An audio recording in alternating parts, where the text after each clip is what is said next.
Today is December 5th, 2023. Welcome to Native Calgarian. Oki, Naganago, Mekoche Chestakom Aki, or Dekot Nagotine Siku. Hi, my name is Red Thunder Woman. My married English name is Michelle Robinson, and I use she and her pronouns.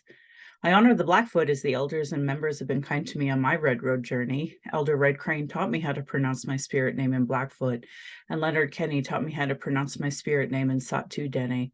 My humblest apologies to the Blackfoot and Dene elders and language keepers as I try to learn proper pronunciation. My Dene lineage roots me in the land of the Great Bear Lake tribe in Treaty 11. My people wore rabbit skin, so it's been referred to as the land of the Hare people. I'm a native to Turtle Island, and my Dene Nation is a visitor to this area of Kinchotine Indahe in Satu Dene, meaning many big dog town, named after the Calgary Stampede. I was born in Calgary, or in Blackfoot, Mokinstis as Michelle Elliott, an English name that has afforded me privilege in an English colonial world. My mother is Northern Slavey Dene or Satu Dene, but my Indian Act and Post status card by the Canadian government says Yellowknives Dene. Through my father, I am a daughter of the Mayflower and a daughter of the American Revolution. So, that is an interesting construct that's been imposed here with colonialism, and having that now, having both anyway. So Canadian policies are meant to divide Indigenous peoples' inherent rights. Indigenous Two-Spirit and the Indigenous 2S LGBTQ community and Indigenous women are at the bottom of the Canadian socio-economic ladder because of colonial trauma, imposed poverty, racism, gendered violence, and land theft. According to the 2023 Quality of Life report from the Calgary Foundation, 31% of racialized Calgarians cannot find suitable employment. I do not speak on behalf of all Indigenous. I can just share my journey. I am not a journalist. I am a pissed off mom tired of the lack of media representation. As a woman, a Dene woman who has attempted to join harmful colonial parties, spent money to be at expensive conventions, left my home to travel to those conventions, just to vote on incomplete policies that still allow for incarceration, a denial of justice, a denial of health services, racism, colonial trauma, and genocide of Indigenous and Black peoples. I have work to continue, reports to advocate for, and attempt to work within these systems meant to harm me and my community. I think of all this today and hope we honor the many Indigenous lives lost for this so-called country named Canada. I hope you see your role in stopping the harm, and as a citizen, see your role in reconciliation and as a treaty partner. Pride Month should never just be 1 month. It is important to understand that the straight agenda and gender violence was and is forced on these lands by Christian outsiders. Land acknowledgements are critical for creating a safer space for Indigenous, as well as honoring the host as a guest and acknowledging your role as a treaty partner in a so-called time of reconciliation. It's important land acknowledgements have meaning. I encourage all to introduce themselves with their acknowledgement of their ancestors, stories of displacement, and how you perceive your role as a treaty partner, a citizen of Canada, a refugee, or other land displacement, so we as Indigenous peoples know how safe you are to be around. If you won't pronounce your local Indigenous nation's name, won't say your pronouns, your story of origin, acknowledge stolen lands, won't acknowledge imposed economic oppression or your role in reconciliation, I determine how safe you are to be around my community, my family, and myself. Understanding land acknowledgements and their importance is Indigenous 101 because it immediately addresses colonialism, oppression dynamics, broken treaties, and lies taught today in Canadian schools nationally. That's why settlers and those who call themselves Native Calgarians or whatever settler town you're from, you show me you have no Indigenous 101 understanding. I highly recommend Jesse Winte's book on Reconciled. It explains it perfectly, as do many other Indigenous authored books. And my 2024 list is now out, so I hope you join me. Land Back is a movement that could save the planet from climate change created by colonialism, but it would be a part of treaty understanding, meaningful reconciliation, and honoring global initiatives like the United Nations Declaration of the Rights of Indigenous People. I'm speaking to you on the lands of the Niitsitapi, which is the Blackfoot Confederacy. The Blackfoot south of the opposed U.S.-Canadian border are the Blackfeet, and north of the border are the Siksika, Kainai, and Piikani of the Confederacy. These lands most recently signed Treaty 7 in 1877 with signatures that include the Blackfoot Confederacy, the Goodstoney, Chiniki, and Bearspaw nations of the Stoney Nations, and the Dene from Tsuut'ina.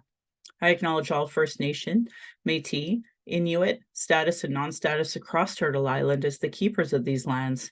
All non-Indigenous are treaty partners with the government signing on your behalf. I am not sponsored, so my Patreon account is Native Calgarian, where you could pledge and support.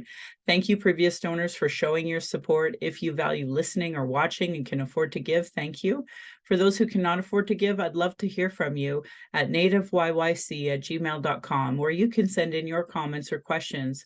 You can also give a review, whatever medium you're listening from. I have a YouTube channel that you can go and subscribe, and you can go to nativecalgarian.com for the latest podcasts and pin posts on social media. So today I was going to discuss Palestine. This is a very difficult conversation. So for folks who maybe aren't in a mental place in order to be able to discuss this, I strongly recommend not listening to this episode at this time. I will not get into deep conversations about graphic pictures, but I will be talking about war and genocide, and that's very heavy content for especially my Indigenous listeners.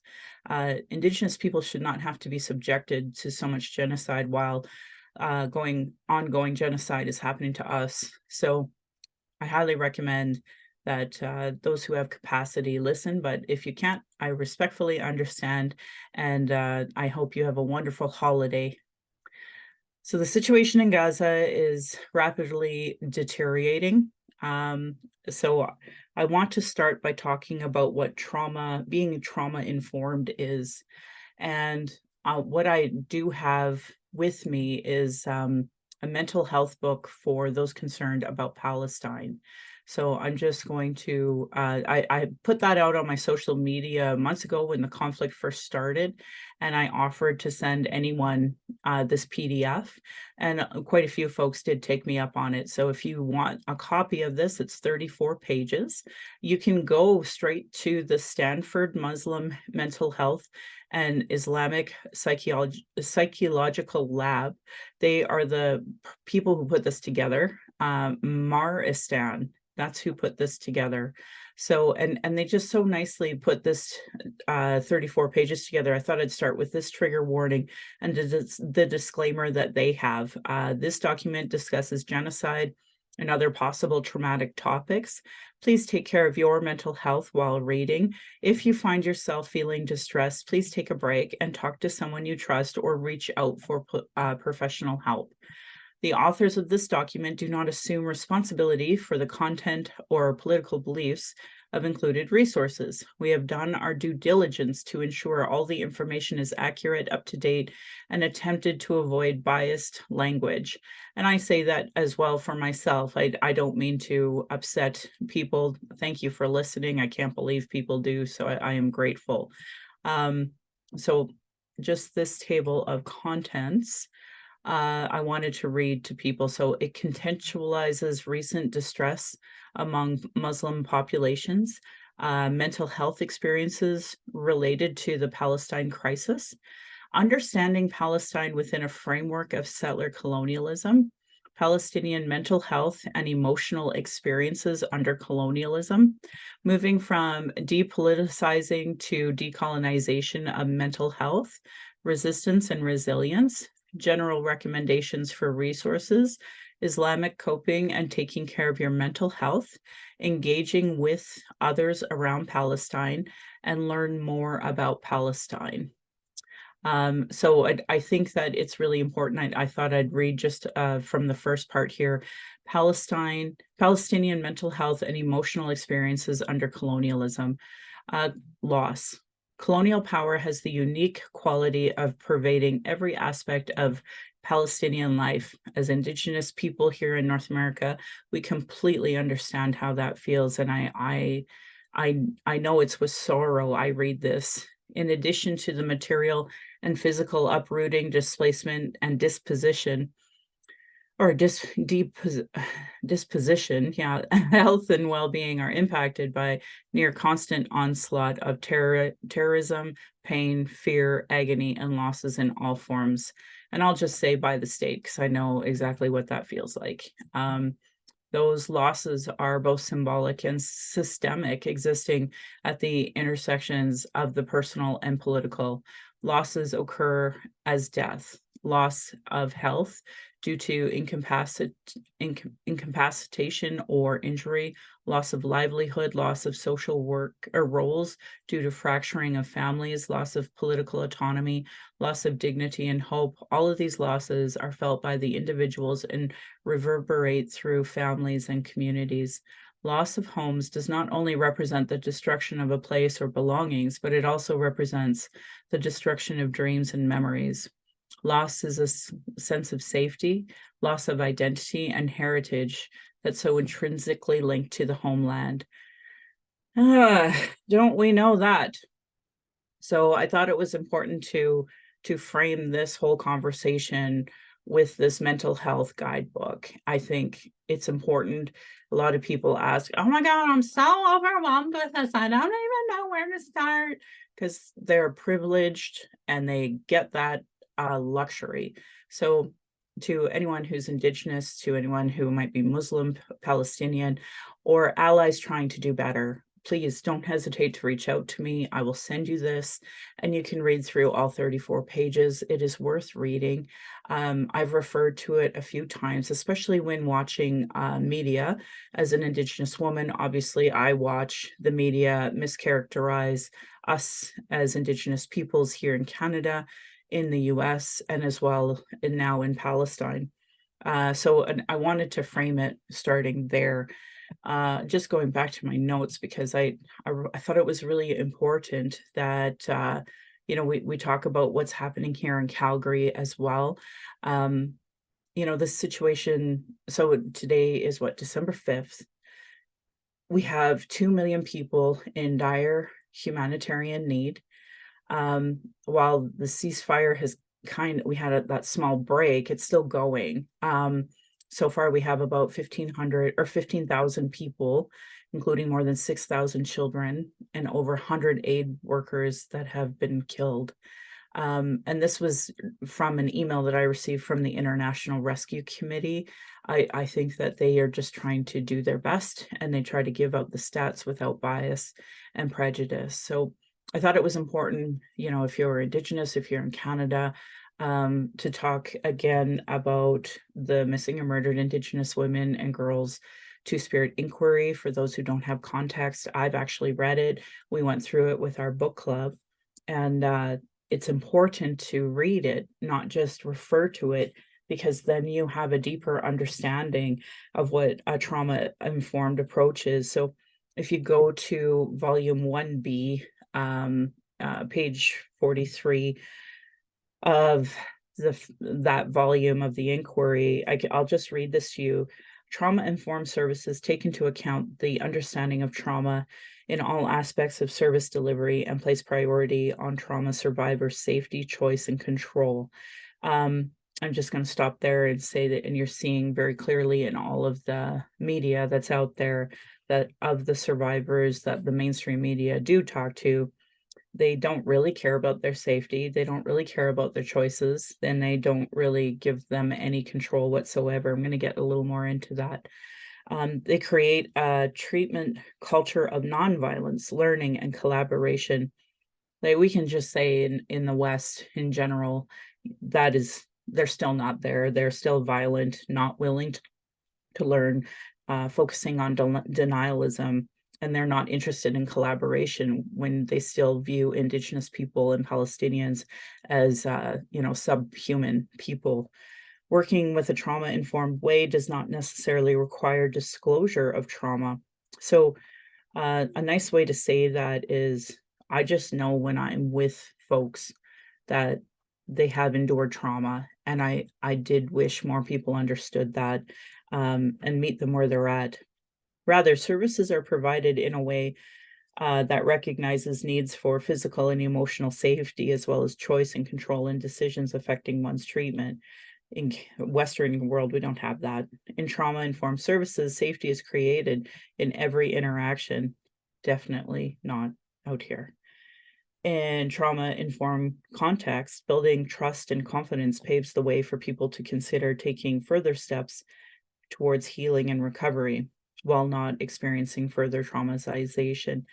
I think it's really important to acknowledge that both the Palestinians and Canada, so I guess Israel and Canada and the Indigenous people in Canada and the Palestinians, like we're always getting further traumatized. So we never get a chance to stop and heal to recover from this. So just really quickly, the key principles of the trauma-informed practices that the MMIW inquiry focused on was trauma awareness, emphasis on safety and in trustworthiness, opportunity for choice, collaboration and connection, empowerment, and strength building. So lots more to talk about. Fundamental principles centering family and survivors, being respectful of gender and cultural identity, drawing on strengths and resilience, creating culturally safe spaces. Canada and Israel fail horribly on that. Honoring the right of choice, both fail. Treating people with compassion. You're seeing that in the media, the lack of compassion.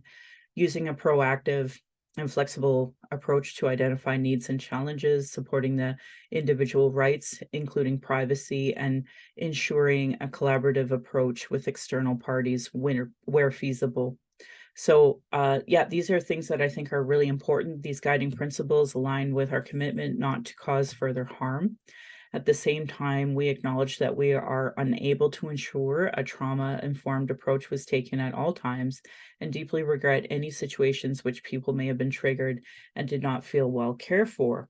So I obviously encourage people to continue reading that. For me, I thought it was important to frame any conversation that I, as a Dene woman, would have about Palestinians in this way so that we can understand that where we're trying to come from. So I also encourage folks to obviously read the inquiry, and again, just to kind of give some ideas about this foundation that we need to work on. Like this inquiry is so relevant to the conversation in Palestine. Why start with relationships? Encounters that make a difference, the intersectional approach of encounters, 4 pathways that maintain colonial violence, Indigenous women, girls, and 2S LGBTQI people as rights holders. Like right now, Palestinians have the rights, but nobody wants to recognize that. Promoting and maintaining healthy encounters. And, in chapter 2, they talk about Indigenous recognitions of power and place, emphasizing accountability through human rights tools. Like right now, we're seeing so many human rights violations by Israel to Palestinians. Colonization as gendered oppression. We're seeing the women, the children being murdered. Confronting oppression, the right to culture. I wore this to try to show solidarity with the Palestinians.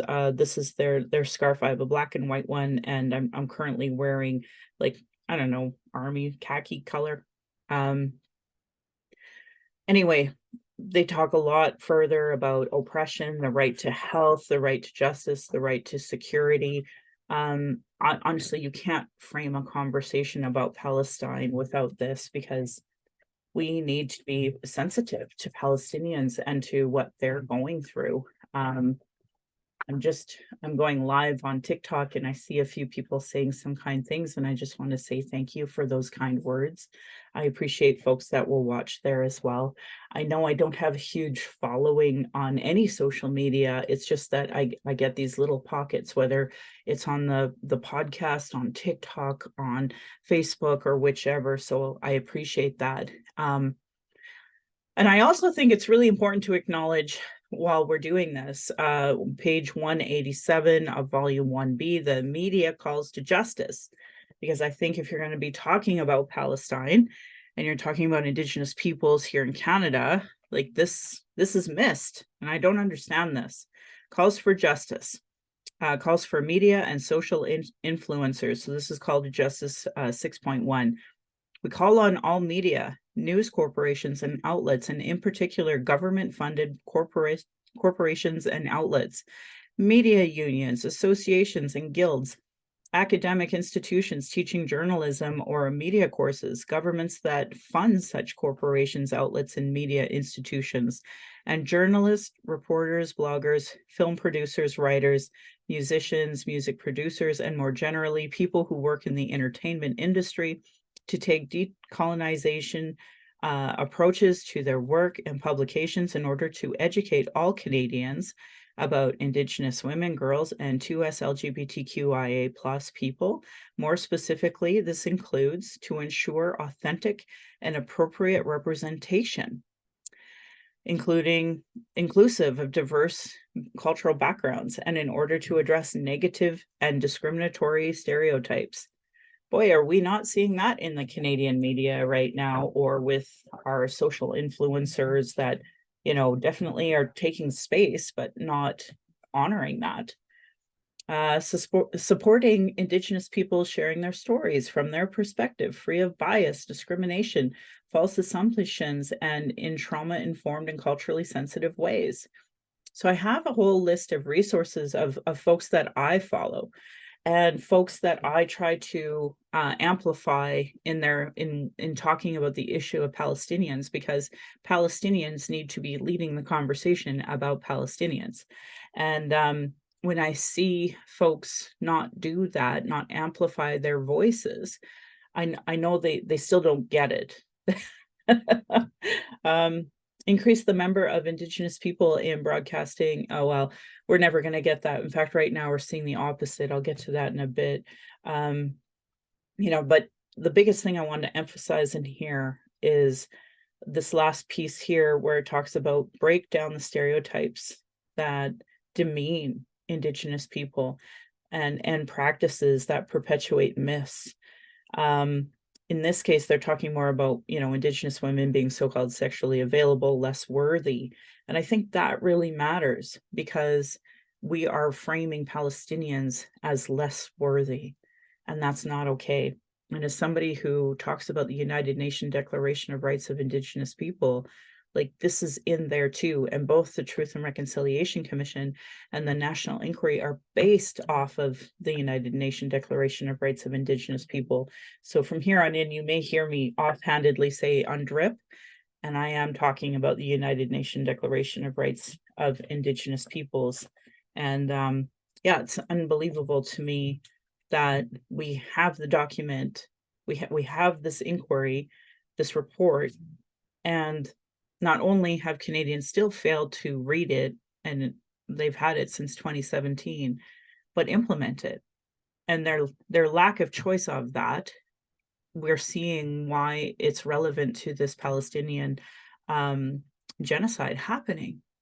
Because if they cared to do anti-racism work, like Truth and Reconciliation Commission 57 calls on all public servants to do, there is a section in the TRC on media representation, and yet we're not seeing that being done.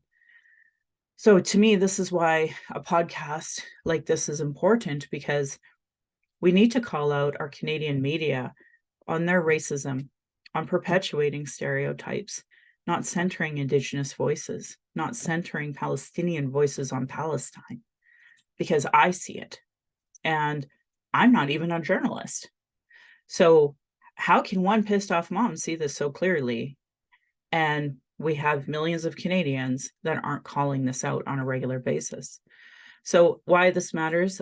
So for those who listen to me internationally and nationally, here in Alberta, we have a right of center podcaster who's really popular. His name is Ryan Jesperson, and it's called Real Talk with Ryan Jesperson. And he was on Global and he got kicked off, and he started his own podcast, and people still listen to him because truthfully, most Albertans who care about politics, they're very right of center. They like to think they're left. They like to think they're progressive, but all of colonial settlers are actually a lot more right of center than they understand.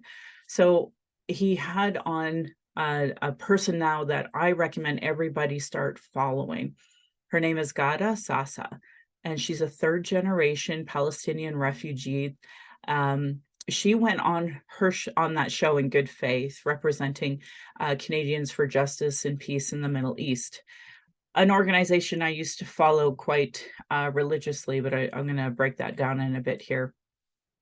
She went on there in good faith, and Ryan Jesperson, he really tried to get her to condemn Hamas.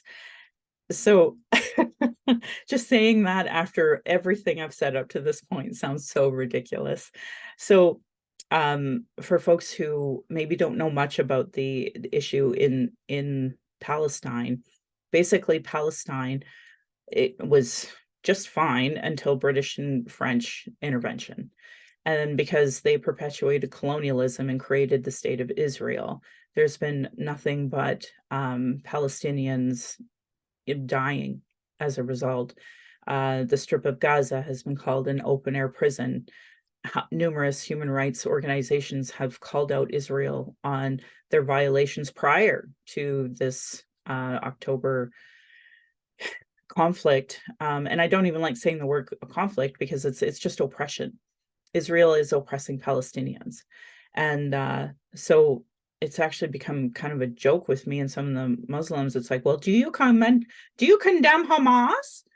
And I just jokingly say that all the time now because what it does is it doesn't acknowledge colonialism. It doesn't acknowledge the British and French interventions that caused all of this. It doesn't acknowledge colonialism in general. So when you hear people say the state of Israel, they're acknowledging colonialism. They're saying, we want the state of Israel. They don't say Palestinians. The sooner, and people in the West have to understand this.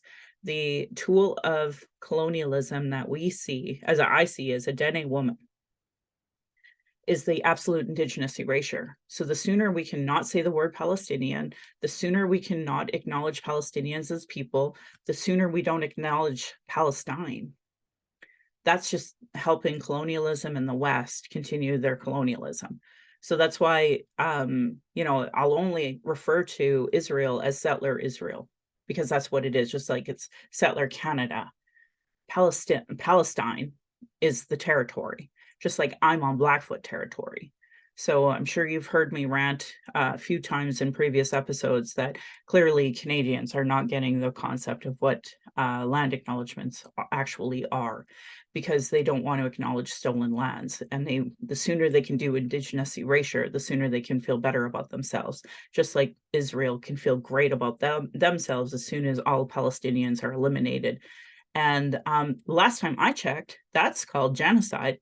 And actually, both the inquiry and the TRC addressed genocide, which Canadians are doing backflips to try to acknowledge didn't happen. So, like what we're fighting as Indigenous people, both here and internationally, is just simply the right to exist. And Palestinians talk about the right to return. And again, that's, following the UN mandates and understanding the gravity of that. So it's really upsetting. So anyway, this amazing articulate woman who she's working on her PhD, she has her master's. She was on there to talk about what it's like being a third generation Palestinian. She spoke about her family, 45 members of her family being eliminated. And and Ryan Jesperson was like, but do you condemn Hamas? So rightfully, when she left on Twitter, she talked about how horrible it was, as that experience was. And so I obviously retweeted her, was very happy to do so. And the two white guys that are on the Canadians for Justice and Peace in the Middle East had a vote and let her off the board, a volunteer board, I might add. So now she doesn't even represent Canadians for Justice and Peace in the Middle East. So I quit following them immediately, and I will promote her voice. Um, Obviously, over the course of the last 2 months, I've been forced to showcase Canadians for Justice and Peace in the Middle East at times, based off of some of the calls of Canada to get off their butt for. But anyway, I do recommend you follow her. I follow her on both Twitter and Insta as SASA_GHADA. I think she deserves all of our support. And then stupid things like she recently went to Mariah Carey, and they wouldn't allow her to wear her scarf in the stupid concert. So she was trying to call out Mariah Carey and the center that hosts the event. Like, just stupid how Canadians perpetuate colonialism and are racist and discriminatory to Indigenous peoples. It's just gross. Islamophobia is disgusting in this country, and here we are. On the show, she actually referenced an article that I had shared, and I wanted to mention it in the podcast too. And it's basically debunking Israel's mass rape propaganda. And why that's so relevant is because, like, um, in every conflict, in every war, there's propaganda. And I remember when they had this paid actress to talk about how Iraq was killing babies, then and that was later debunked, but it didn't matter because by then the US had already gone in and went into Iraq. Independent journalism matters. So this is the electronic INDIFADA.net, trying to give some information about this mass rape propaganda that you keep hearing. It mattered here locally because just this past weekend, Justice for Palestinians is a nonprofit organization here in Calgary, and they've been organizing multiple protests on Sundays at 2. Been to the majority of them, not all of them, but the majority. And this last Sunday, they had a bunch of Israelis show up and have like red paint around their crotch and their butt to try to show that they were raped. And they had this poor fellow supposedly dressed up as a jihadist to rape an Israeli. And they did this right in front of City Hall, in front of everybody. Thank God I didn't see it. Unfortunately, it got out there on the internet. They have like Rebel News type affiliates trying to be clickbait and put that out there. And, zero condemnation from the police, from the city, from anybody. Nobody cares that this happened. But I know if it was reversed, man, this would be international news. But we're not hearing anything about it. And I mean, it's what, Tuesday already, and nobody's talking about it. No condemnation of it. And it's been really frustrating watching, the police surveillance, like really cameras in our face, surveilling our crowd and never the other crowd when they are clearly creating so much hostility. It's clear that the police are trying to demonize folks who are Muslim, folks who are on the side of Palestine in such a negative way on their own social media, and charging the wrong people with hate crimes. I'm really upset with this because, I've tried to talk to people about that.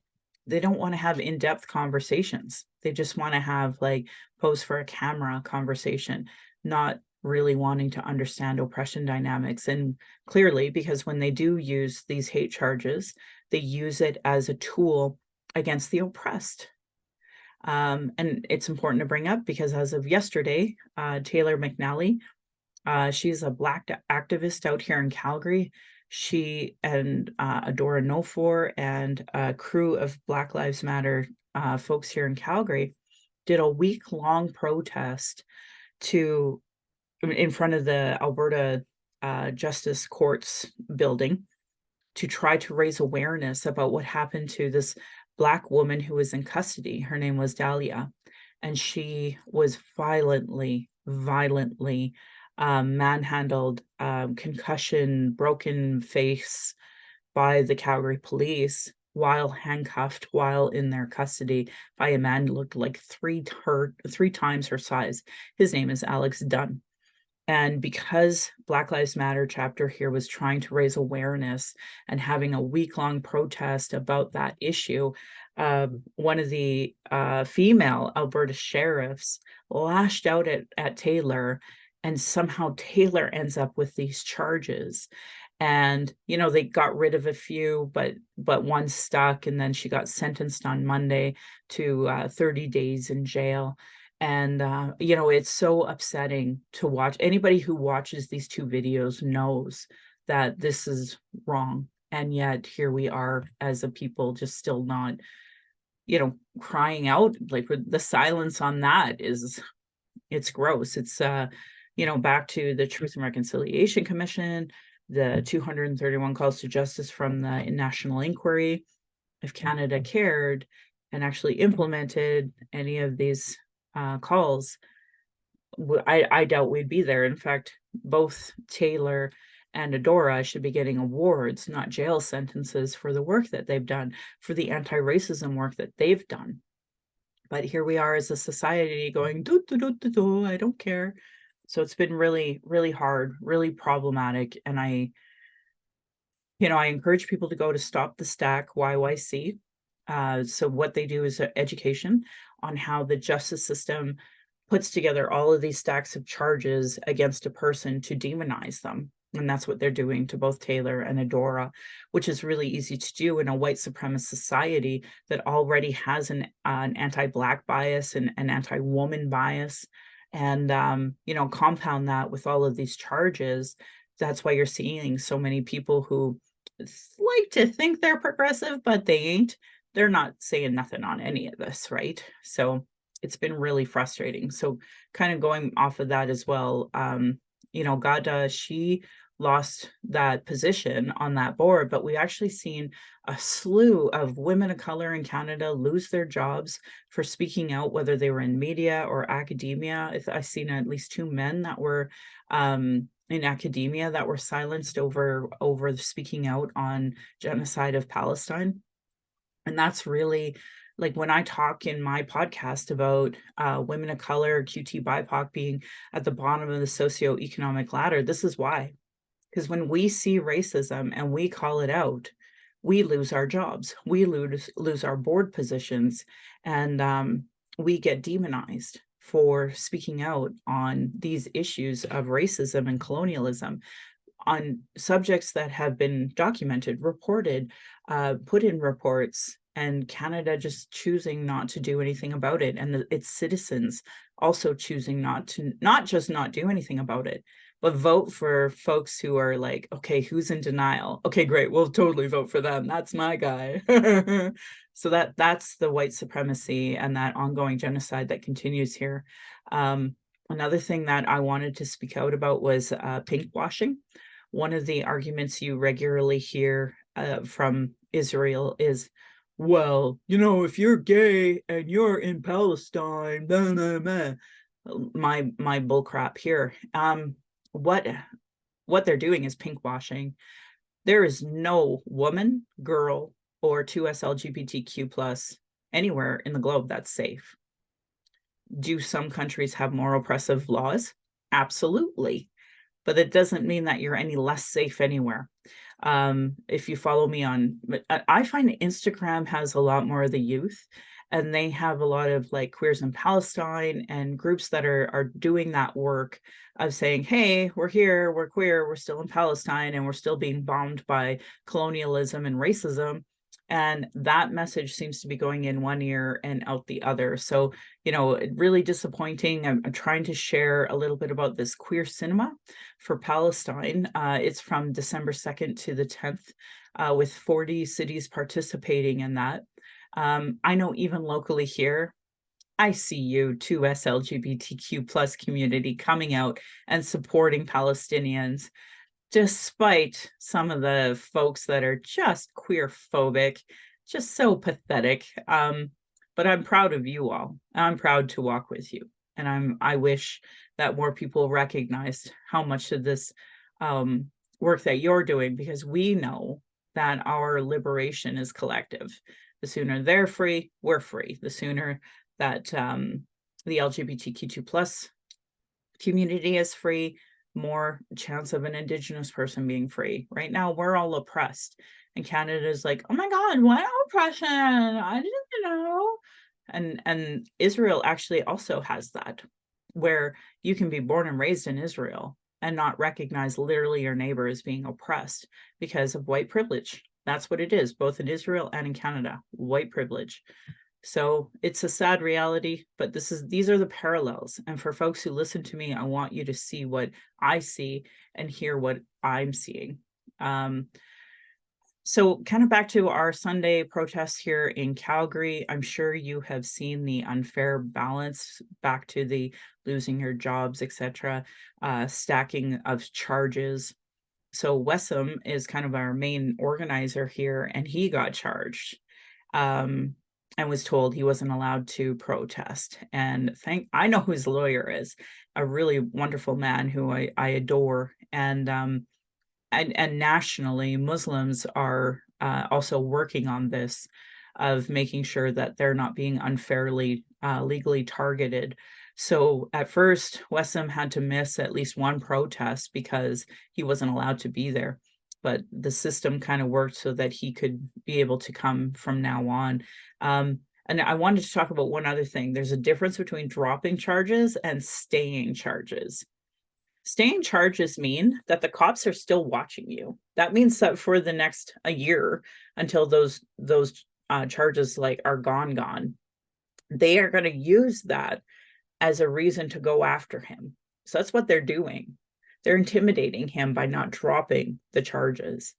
So it's really disappointing. I am so disappointed in the way that I'm watching the Crown and the Calgary Police handle all of this, because honestly, it looks like they do not understand racism and are perpetuating it.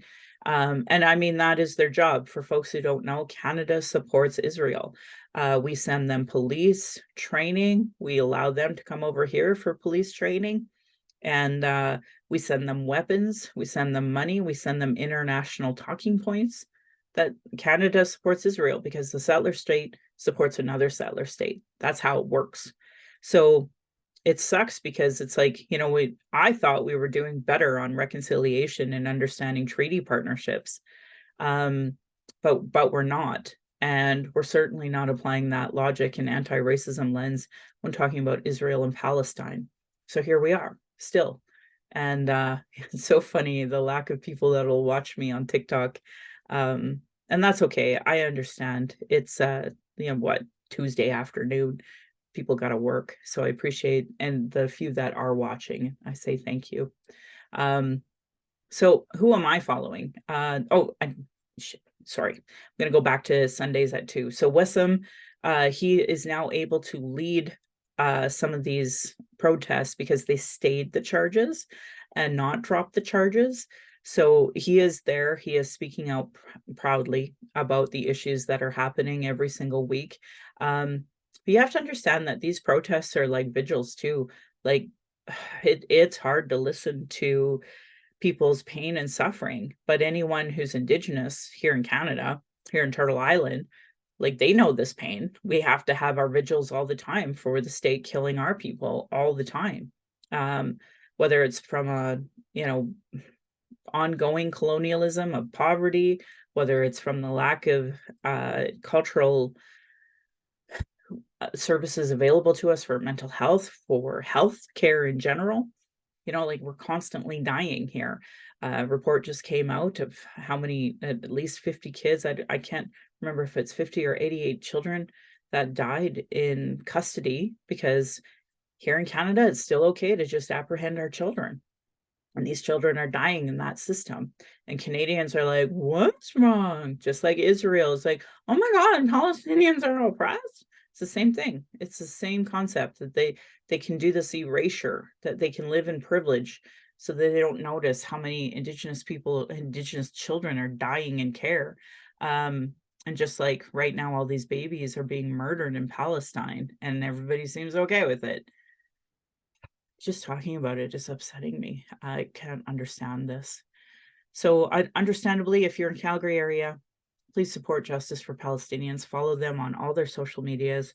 Amplify their voice. Um, Simon Jamal is part of that. So you'll see me share some of her stuff. Um, we have two folks in our Reconciliation Action Group that are part of Justice for Palestinians. They're older ladies. One is Jewish. She's actually older than Israel. So, and I like to bring that up regularly because you have Jewish women out there and men. I know a few Jewish men as well. So we also have independent voices, independent Jewish voices that are a part of these Justice for Palestinian protests. So the Jewish community that understands oppression and are basically saying not in our name, and the Canadians who are saying not in our name are showing up for the Justice for Palestinian protests. And we've had like thousands of people come out to them. And it's created some problems for the Calgary police because they didn't want us marching on the Fifth Avenue flyover, which is a major artery into Calgary's downtown. And, these Rebel News affiliates try to go around and take videos of people who are in traffic waiting for the protest to end and being like, oh my God, I have a baby and I have to wait 20 minutes to change it. And it's like, that's not how it works, bro. But this is where we're at as a society where their privilege stops them from seeing the actual genocide and atrocities of Indigenous people, not just here, but in Palestine. So it's sad, it's pathetic, and that's what's happening. I also wanted to talk about what happened in Toronto because I've been talking about people losing their jobs and for speaking out, etc. But also the twisting of the mainstream media. So in Toronto, there's an Indigo bookstore, and the owner of that was giving tons of money to Israel. And so the folks who are for Palestine are asking Canadians, please don't put your money into corporations and into organizations like this one, like so an Indigo bookstore being owned by this person who is giving money to Israel. It's called Boycott. Boycott their, don't put your money in there. So they'd plastered her bookstore with like fake Indigo posters, which you've all seen, Heather's Picks, etc., those kinds of things. And they plastered it. Okay, so that's probably a bit of a charge for civil disobedience. But what's not funny and what actually happened was the Toronto police figured out who the activists were and decided to do a 4:00 in the morning raid on multiple locations on multiple activists' homes. That's a multi-million-dollar operation. And all this money that all these Canadians are like, oh my God, give money to the police. This is where it's going. It's attacking activists. It's attacking Wessam here in Calgary. It's attacking Adora. It's attacking Taylor. Now it's attacking these activists in Toronto, trying to raise awareness that this bookstore is supporting Israel. And multi-million-dollar operation. And in fact, they traumatized so many people who weren't even involved because the activists they thought lived there didn't live there anymore. And you have to understand, and I remember this when I was talking about cannabis and trying to get it legalized. The police in Canada have every right to take one of those big things and drill down your door, causing $10,000 worth of damage. And that's on you. That's something you have to deal with. That's not something they pay for. That's not something victim services pays for. And that fund just goes up and up and up, and it's not culturally sensitive. So folks like me, folks like Palestinians, they never get support from the victim services. So all of that money, like it's not supporting victims, it's supporting, I don't know who it's supporting actually, but anyway, probably the very few white people that actually get access to it anyway. And people need to know this is what they're doing, because like this is the down the road of fascism. I know these freedom fuckers, they talked about, constantly talked about their freedoms and their rights being taken away, where their freedoms and rights were never taken away, but ours are. You know, they're trying to silence activists nationally, obviously in the West in general, but I'm just trying to focus locally more so than anything. So anyway, really important to boycott monies that are going to Israel. So I implore you, as you get ready for this ridiculous capitalist tradition of Christmas that imposed Christian belief system, please spend your money wisely. Um, you know, I made an Amazon wish list for my family because I know they're not internet tech savvy enough to like click on it and pay for it online, because our family's not that family. My family's like oh, here's her list. Let's go to, the bookstore and get it. And thank God for that. So but I do encourage people, don't buy from Amazon, buy from like Shelf Life Books is my favorite, Owl's Nest, Fair's Fair, because those are independent bookstores, and I always support independent bookstores first, or used. I bought my Harry the Spare book from um, Fair's Fair because I didn't want to support that, as I'm sure you all know.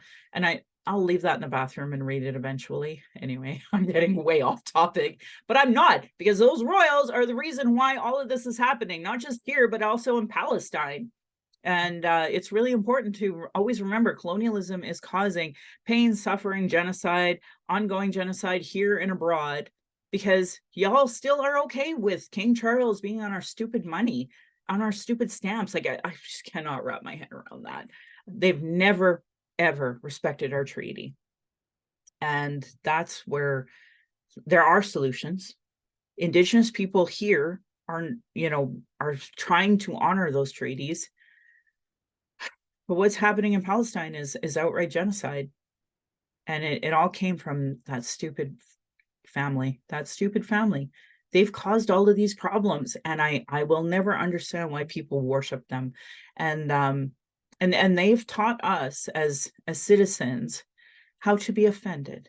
Like, I'm so offended that these Aboriginals just don't like what we're doing to them. How can that be? And Tyler Shipley, he really, pointed that out in his book, and he did an 8-week series, and he kept showing how the Canadian military, the Canadian public, the Canadian citizens, the Canadian politicians regularly go, oh my God, I can't believe that they didn't like what we did to them, when it's genocide, right? And you see Israel doing that too. Like, they're the victim in all of this colonialism and oppression. So that's why when you see Palestinians talking about, like, not just the end of the ceasefire, but like the end of the occupation, this is what they're talking about. And I think you have to really do a lot of mental gymnastics to not see that. Regardless, follow the Palestinians, follow their voices. On Instagram, the Canadian Muslims channel, they are sending me the best things for me to kind of stay up to date on what's happening. And again, kind of that trigger warning, that trauma-informed approach, like, click on those knowing what you might see. I think those of us who are wanting to pay attention, like the Ryan Jespertsons and those folks who are, committed to white supremacy, they're not seeing this at all. But the people from on the ground are showing us the actual genocide, the actual crimes Israel's committing. And these are crimes against humanity. These are crimes against humanity, and the international courts should be charging them with crimes against humanity, and frankly those who aided them. So that's why when you're out at these protests and you hear, Netanyahu, Justin Trudeau, our leaders being called out for genocide, that's why. I hope, like, I don't know if Calgary is just like this anomaly where Indigenous peoples are like too afraid to be out there, because we see what the Calgary police are so capable doing against people of color. But I'm just hoping nationally that a lot of the Indigenous folks are seeing this and wanting to be a part of the liberation and such. But I'm seeing it especially. I mean, you've all listened to me. You know, I have nothing but shade for diversity, equity, and inclusion that isn't coming from a decolonial lens. And so, all of the folks who make a living off of this, not speaking out, man, you are showing how colonized you are. So, anyway, DEI against occupation, that is on Instagram. I was asked if I would do a picture of support. I did, because I believe in it. Toronto Muslims. I found this comedian. His name is Sami Obeid, so Obeid. Really funny fellow, smart fellow, a teacher who is a comedian who tries to talk about Palestine and try to humanize it with comedy. And I think we all agree that's the best way to learn. And then Mansour Schumann is a Calgarian Palestinian, and he's there right now. And every day I wake up and I get tagged from him, and I look at the time, and I'm grateful to know he's still alive. And sometimes he'll like a response, and I'll be like, "Oh my God, right now in real time in Palestine, he's alive and he's liking this." So that makes me happy, because like, I know him. I when I ran, I thought between him and some of the other folks in the Muslim community, they would support me. I got to know quite a few folks that they're my family, they're my neighbors, and he's there doing this. According to the Committee to Protect Journalists, as of today, 63 journalists and media workers have been confirmed dead. 11 journalists are injured, 3 are missing, 19 are reported arrested. There's no more dangerous job than wearing that blue vest and helmet that says press. And I know he's trying to do his best, and he's sending us updates. I know he's okay. So if you check my social media, like him. So it's MANSOUR. So MANSOUR. And then his last name is SHOUMAN. Please follow him. He's trying to tell us what's happening in Palestine. I remember when his family was still there, and he was trying to get his wife and his kids back to Canada, and they finally did, and I was over the moon. But they were really sad and disappointed he wouldn't go. But you have to understand, as Palestinians, they see themselves as having to be there with their family. And I totally understand that. If my nation was under siege, I would feel compelled to stay with them too. And not have my daughter with me, and not be in that role. So follow Palestinians, amplify their voice, give shade to the groups of people that take that space. Obviously, the deepest respect to the Jewish community as they're going through this, the ones that understand oppression and genocide. I'm lucky enough to know, and I'm grateful for them. But I also know the Jewish community is hurting and divided, because people you love are these Zionists, and it's wrong. And I know folks like that, where they can't march with us, and they're crying inside because their family is completely divided over all of this, and that pressure that's coming up now that it's going to be Hanukkah. Why aren't you speaking out? Don't you condemn Hamas? That conversation constantly happening. I have the deepest respect for what you're going through.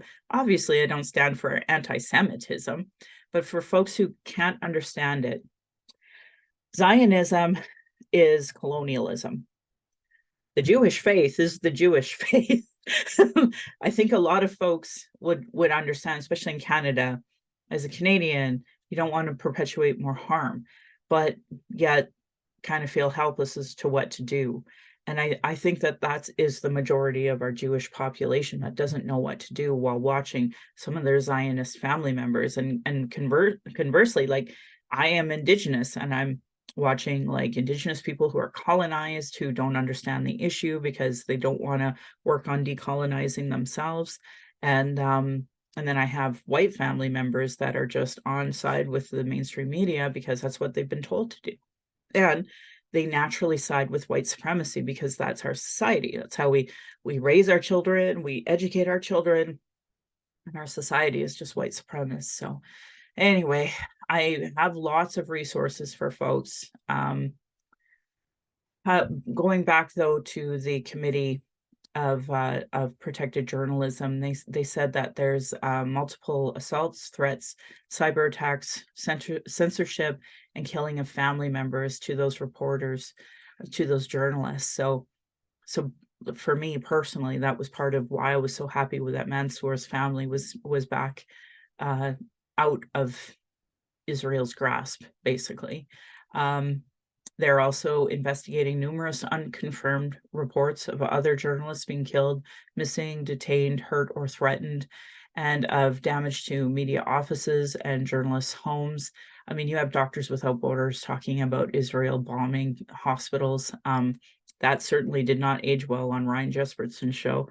So I'm heartbroken over everything that's happening right now. Follow them, get on their email list, and keep up to date through their eyes as opposed to Western media trying to basically tell one side, just like they've done in Canada with Indigenous people. They've only told the settler side. So again, my 2024 book list is out. I would love for you to come join us. So just send me an email and I'll send you the Zoom link so you can be anywhere you have Zoom. You're allowed to be a part of my book club. That's simple. The Reconciliation Action Group, boy, we have been putting out a lot of statements. So if you're not following the Reconciliation Action Group, please do. We're on Twitter, Insta, Facebook. And if you actually want to be a good settler to act, then just email us and start being on our weekly meetings and being a part of our actions and adding to our discussions about speaking out about things. I just recently found out on the down low that the Calgary Catholic Board considers us some kind of political group. And it's like, that's really says a lot about their lack of understanding of racism, but it also shows their lack of commitment to reconciliation, that a reconciliation group would be considered some kind of, let me hit stop there, some kind of political entity as opposed to, them seeing their role in reconciliation, and especially as Catholics. Jesus Christ. I can't even with these people. Anyway, so join our Reconciliation Action Group. Reclaim Awaton put out a post asking us all to take out Awaton memberships. So for folks who have been following along, we've been trying to get Indigenous women at these boards. One in particular got kicked off. It's really sad how settlers insert themselves in Indigenous organizations. Obviously, the staff at Awaton doing an amazing job. I can't imagine the stress they're under, but I know I am supporting the founder, Ruth Scalplock, and she has been heartbroken for months over this issue. And way to go, folks, for not doing more. So the least you can do is take out a membership and start helping in that way, voting for Indigenous board members to be on those boards, as well as following Reclaim Awaton. Really important things to talk about today. I just want to make sure there's so much more I want to say about the Palestine genocide that's taking place. Like, how do you talk about thousands of people being murdered in the course of days? How can you not feel that as Indigenous people? We're undergoing genocide. We see the deaths every single day. And the lack of compassion and empathy coming from Canadians for both us as well as Palestinians, I'll never understand that. So I will give you resources. Again, I'm going to go circle back to that manual. It's just over 30 pages. It helps frame this conversation. It helps you mentally with resources, something you can give to your friends and family at Christmas time. I think that needs to be really emphasized. I had a conversation, I have a rocky conversation with my family sometimes about racism because they don't want to hear about it. And the 2S LGBTQ community, they don't want to hear about it, but they have to because that's what I am and my daughter. So when they're forced to listen to it, just simple things, asking me what books I want, we talk about that. And they have insecurities like, well, am I getting you the right books? And it's like, you guys haven't screwed up on getting me the wrong books yet. So hi, Hugo. Hugo is my pupper, and he has his big feelings and brought me his rope because he missed me because I've been doing this podcast. So, oh, and he's going to knock over my background. Sorry for the interruption, folks. My point was, it is really imperative that you talk to your friends and your family at Christmas time during these holidays that you are, participating in. Talk about the Palestinians, talk about settler colonialism, and talk about solutions.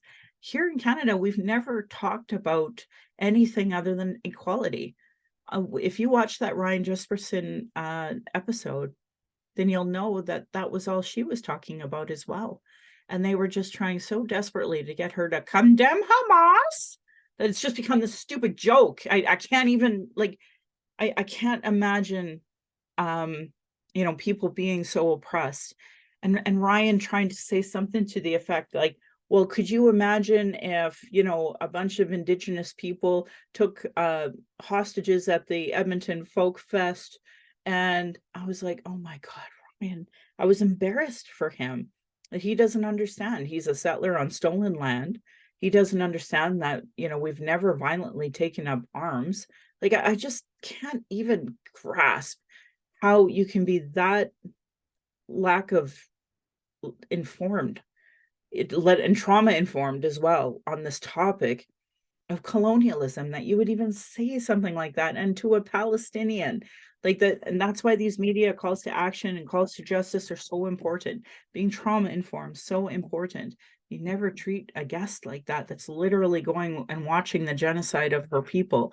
But as Indigenous people, we have been treated that way always by the Canadian media. So anyway, I want to focus on solutions. If you are in Canada and you haven't read the Truth and Reconciliation Commission volumes, if you haven't read the National Inquiry volumes, if you haven't put effort towards any of that, please don't pretend like you care about colonialism and Indigenous people. My God, if you want that manual, don't hesitate to email me, nativeyyc@gmail.com. I will forward you that PDF so that you can look at it and go through it with that lens, and maybe give it to your friends and family, because this is that time to have that conversation with them.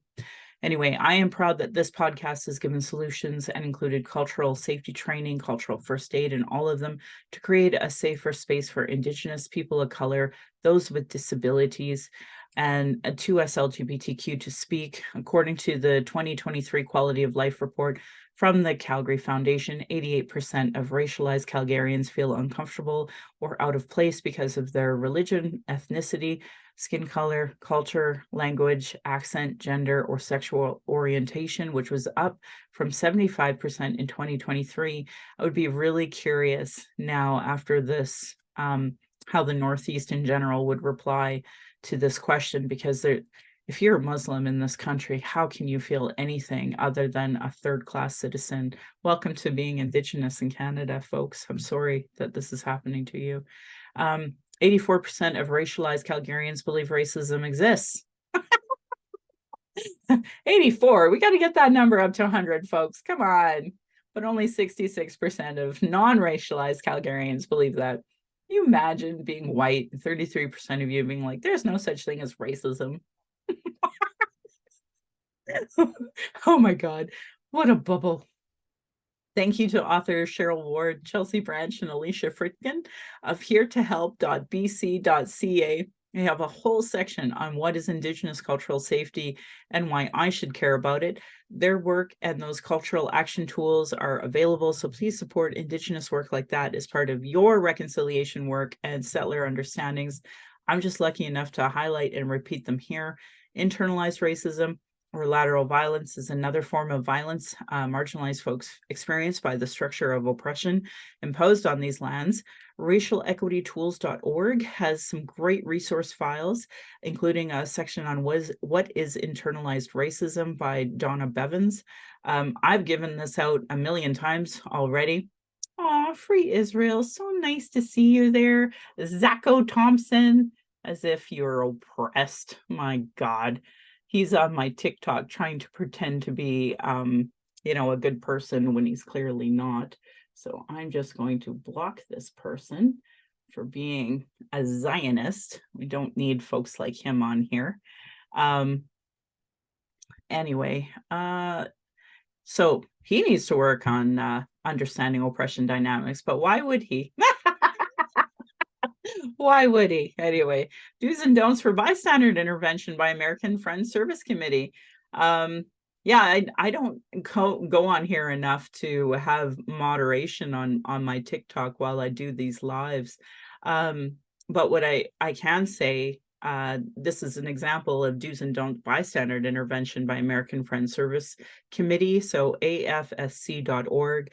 That teaches you kind of how to intervene in real life. Social media, obviously, it's its own world of just block Zionists. There is no sense in even having conversation with them. The same with racist Canadians. I don't even bother.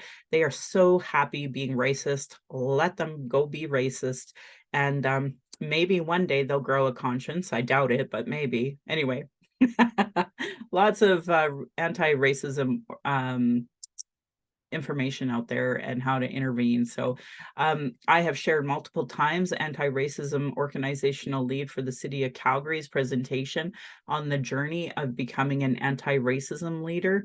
So if you are interested in doing anti-racism work, I mean, honestly, there's so many resources out there. I'm just trying to pretend like the city of Calgary cares. But that presentation I watched from start to end, and I thought he did okay. It's just not decolonizing. Calgary Black Lives Matter activist Taylor McNally and Adora Nofor are being legally targeted. Please don't hesitate to go to Stop the Stack YYC to find out more. Indigenous people have been talking about our issues, sharing our traumas in reports, commissions, public hearings, just so it can be regularly disregarded. No more. Honor our words, honor the treaties, listen to politicians and their policies and platforms. If they don't recognize marginalized people in their budgets with Gender Equity Plus, if they are cutting violence prevention programs and services, Indigenous education, uterus health choices, gay straight alliances, lack of human rights for migrants, immigrants, folks with disabilities, know that your vote is going to directly impact negatively marginalized people. Demand that they implement the Truth and Reconciliation Commission's calls to action, the recommendations of the Royal Commission on Aboriginal Peoples, the multiple reports about child welfare reform, violence prevention, and now 231 calls to justice from the National Inquiry on Missing and Murdered Indigenous Women, Girls, and Two-Spirit. I just want to acknowledge that the Office for the Child and Youth Advocate here in Alberta put out, again, I said it earlier, if it's not 50, it's 88 children in care died, the majority being Indigenous. Not a frickin' peep from all these settlers who claim to be on the road of reconciliation. They don't know what reconciliation is. Provincially in Alberta, the Kenney government has 113 pathways to justice. The new Premier Council on Missing and Murdered Indigenous Women and Girls, I've looked it up. They're not doing nothing, but you're not pushing us. You're not pushing that. White Goose Flying Report, we're not seeing Calgarians pushing that. So denying that these reports is a form of abuse called gaslighting. You are abusing us, Canada. Our people are experiencing extreme racism in every institution from health, education, justice, with multiple reports that say the same thing with solutions. Demand change from election platforms and politicians if they don't understand colonialism, racism, privilege, and sexism. They have zero business running. This should be understood by all parties, local politicians, community organizations, sports clubs, everybody. Google articles on how non-Indigenous people can become allies because there's multiple of them out there. Stephanie Harp she's a spokesman. She's a rock star, one, but she also is a spokesperson on violence against Indigenous women. And we had a podcast to talk about the aboriginalalert.ca. So if you follow me on social media, you'll see that I am sharing their information a lot. She says that the Missing Children Society of Canada is also working on including Indigenous people more, but they have an app that you can download. I'm a big believer that of obviously we need to have people housed in order to not violate their human rights, especially on stolen lands. I've talked about the demand for urgent action on protecting the lives of Indigenous women, girls, Two-Spirit, and gender diverse people experiencing homelessness, and I've heard a peep out of friggin' nobody. So it matters to me. I wish it mattered to more other people. They have lots of information for folks interested. The drug crisis is something that I talk endlessly about. I encourage every status native in Alberta to get Narcan. You are entitled to one a day. You can give them out. You can keep them in your car, in your medical kit, and just give it out to people all the time.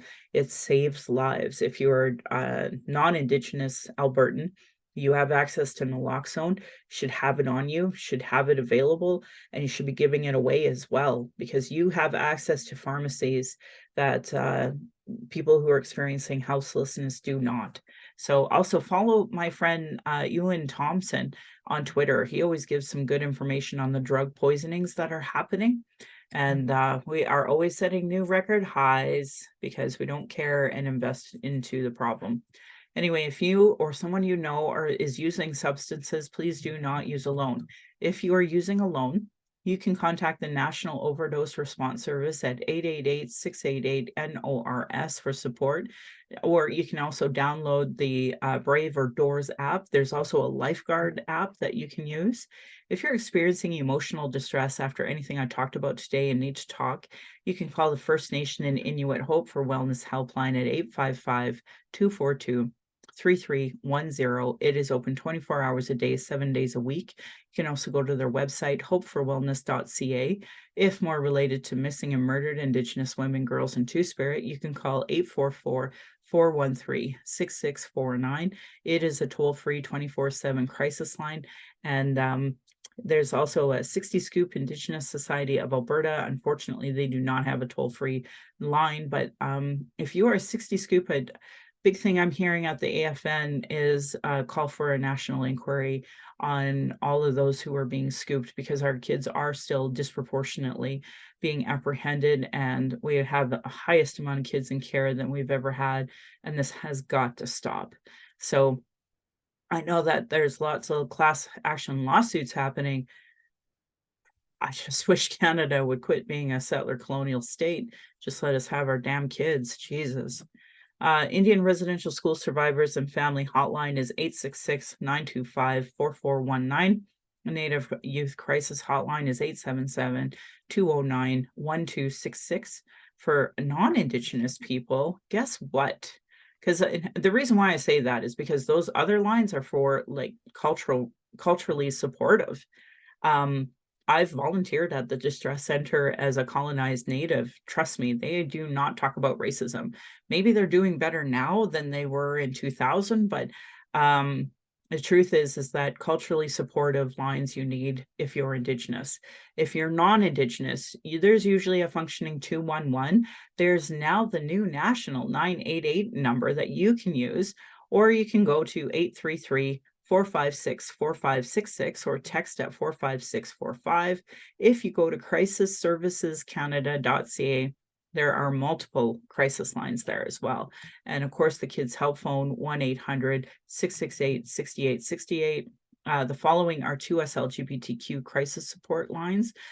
Huge shout out always to the Trevor Project for helping our 2S LGBTQ youth.